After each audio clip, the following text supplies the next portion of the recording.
好啦，咁我哋咧就要介紹一下法國嘅火車站喎。咁其實好多火車站咧大同小異㗎啦。咁咧啲建築咧就比較舊啊咁樣啦。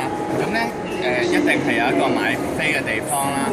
咁而我哋後面呢一個咧有個藍色嘅牌咧，有個藍色嘅熒幕咧就係話俾你聽咧搭火車咧搭去邊度啦，同埋咧係喺邊個關卡嗰度邊個閘口咧就去上火車咁樣嘅。咁記住咧係藍色嘅，綠色嗰啲咧就係咧搭由某一個地方搭過嚟嘅火車，究竟係會停喺邊一個月台啊咁樣咯。咁啊火車站大致上係咁啊，亦都有買麵包嘅地方啦，買嘢食嘅地方啦咁樣。咁啊係咯，呢度啲人都好 helpful 嘅。不過咧如果售票員嘅話咧，就如果你唔識講法文嘅話，你可能要揾啲 counter 咧就識講英文啊咁樣。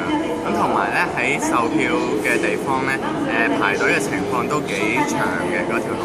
咁啊，我建議如果你未買飛嘅話，又要搭火車咧，就要早少少嚟到，咁啊去買飛搭火車啦。好，咁我哋而家咧就搭緊 TGV 啦。咁你會見到咧呢架火車其實有兩層，我哋係上層啦。